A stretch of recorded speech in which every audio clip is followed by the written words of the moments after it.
গাৰ্ডৱালৰ কামটোতো কোনো বেয়া ধৰণে হোৱা নাই বাৰু, আপুনি দেখিছে এতিয়া ইমানখিনি ভাগি যোৱাৰ পাছতো গাৰ্ডৱালো তেনেকৈ নিজৰ ভাগে আছে, যিহেতু ধাৰাসাৰ বৰষুণ দি আছে, গতিকে হ'বই তেনেকুৱা। গাৰ্ডৱালখন বনোৱা কিমান দিন হ'ল? গাৰ্ডৱালখন বনোৱা আপোনাৰ 2 সপ্তাহমান হৈছে। 2 সপ্তাহতে যদি এইটো পৰিস্থিতি হয়, গাৰ্ডৱালটো ভগা নাই এতিয়ালৈকে। গাৰ্ডৱাল কেনেকৈ নাভাগে? আপুনি চাওকচোন কোনটো ভাগিছে, আপোনাৰ আগফালৰ সেইটোৱে ভাগিছে। গোটেই তলফালৰ পৰা গোটেই গাৰ্ডৱাল সহায় নি ইমান ডাঙৰ হ'ল হৈ গৈছে। গাৰ্ডৱালটো নাই ভগা, আপুনি চাওকচোন নিজে চাওক। গাৰ্ডৱালখন ভাঙিছে নাই ভাঙা আপুনিও দেখিছে, ময়ো দেখিছোঁ। সেইটো গাৰ্ডৱাল ভগা বুলি নকয়তো, আপোনাৰ আগফালে যোনটো ঢালাইটো দিছে তাৰহে অকণমান ভাগিছে। সেইটোৱেতো কেনেধৰণে দিছে যে আগফালৰ ঢালাই খহাই পেলাই গোটেই মানে সন্মুখতো মানুহ ঘৰ দেখিছে। যদি নদীখনৰ পানী বাঢ়ি থাকিলেহেঁতেন তেতিয়া নদীখনৰ পানী বাঢ়িলে আমি প্ৰটেকশ্যন দিবলৈ আছো নহয় ইয়াত। কেনেধৰণে প্ৰটেকশ্যন দিব? এইটোতো খহাই গোটেইখন লৈ গ'ল, তাৰ পিছতো আপোনালোকে এতিয়াহে সাৰ পাইছে আহিবলৈ। সদায় আমি আহি আছো, কোনদিনাখন সাৰ নপকে আছো, কোনদিনাখন নহাকে আছো। আমিতো আজিলৈকে তেনেকৈ কোৱা নাই। মই নদীৰ পানী অহাৰ আগত আমি ব্যৱস্থা কৰিম নহয় চৰকাৰী পক্ষৰ পৰা, আপুনি ইমান চিন্তা কৰিব নালাগে। মোক কৈ নাহে, কাকো কৈ নাহে, আমাৰ ডিপাৰ্টমেণ্টৰ মানুহ আহিব নহয় চাবলৈ, সদায়তো আহিয়ে আছে।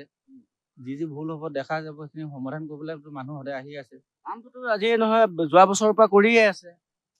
পানীটো আপুনি এতিয়া ভগৱানৰ বস্তু, সেইটো কেতিয়াহে আপুনি ক'ব নোৱাৰে নহয়। যোনটো পানীটো এতিয়া হকি গৈছে, পানীটো সেইটো আপোনাৰতো কেনেকৈ হকি গৈছে সেইটো এতিয়া চাই লওক আপুনি নিজেই, কেনেকৈ কি হৈছে। সেইটোকে অভিযোগ বাৰে বাৰে দিয়া হৈছিলে, তাৰ পিছতো কিন্তু কোনো ধৰণৰ ব্যৱস্থা। কোনটো অভিযোগ দিছিলে সেইটো কওক আপুনি। গাৰ্ডৱালখনৰ তলেদি যে পানী সৰকে কেতিয়া দিছিলে সেইটো অভিযোগ? আপুনি গাৰ্ডৱালৰ তলেদি পানী সৰকাৰ কথা কোৱা নাই, কেতিয়া কোৱা নাই। আপুনি অকল কেমেৰাটো লৈ আহি পিনি ক'লে নহ'ব ন কথাটো। আমি অভিযোগ পূৰ্বতেও দিছো, আপুনি কথাটো ক'লে নহ'ব ন, কেমেৰাটো লৈ আহি পিনি। অভিযোগ পূৰ্বতেও দিছো, অভিযোগ পূৰ্বত দিছে, আহি আছে ন মানুহ, নহাকেতো থকা নাই। কিন্তু সলিউশ্যনটো কি কাৰণে হোৱা নাই?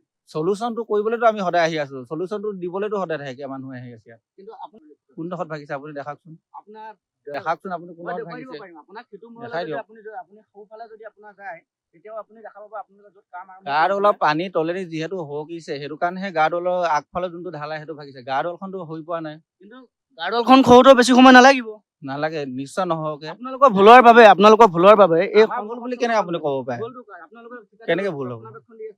আমি কাকো ৰক্ষণাবেক্ষণ দিবলৈ ইয়াত নাহো, আমি কামটো ভালকে কৰিবলৈ আহিছো। কোনডোখৰত আপুনি পানী হকিছে বুলি আগতে কমপ্লেইন দিছিল? বাৰে বাৰে দিয়া হৈছে। নাই দিয়া, আপুনি আপোনাৰ ঠিকাদাৰক নাই দিয়া, বাৰে বাৰে অভিযোগ দিয়া আছে, আৰু নাই ৰাইজে দিয়া, অভিযোগ দিছে, নাই দিয়া। তাৰপিছতো কিন্তু কোনো ধৰণৰ হেৰি কৰা নাই। অফিচত আজিলৈকে কোনো কমপ্লেইন পোৱা নাই আজিলৈকে। অফিচিয়েলি কমপ্লেইন কৰিবগে লাগিব। নিশ্চয় কৰিব লাগিব, ঠিক হোৱা নাই বুলি নেকি? নিশ্চয় কমপ্লেইন। আপোনালোকৰ দায়িত্ব কি? আমাৰ দায়িত্ব মাথাইটো সুৰক্ষা দিয়া। সুৰক্ষা দিয়া। কাম ভালকে হৈছে নাই হোৱা চোৱাটো দায়িত্ব কাৰ? আমাৰ, নিশ্চয় আমাৰ। তেতিয়াহ'লে অভিযোগবিলাক ৰাইজে কিয় দিব যাব লাগে? আপোনালোকে কিয় সেইখিনি যিমান দূৰ পাৰো সিমান দূৰ আমি ৰক্ষণাবেক্ষণ দি আছো। আপোনাৰ নামটো? মোৰ নাম অৰুণাভ বৰুৱা, END ডিপাৰ্টমেণ্টৰ ৱাটাৰ ৰিচোৰ্চৰ।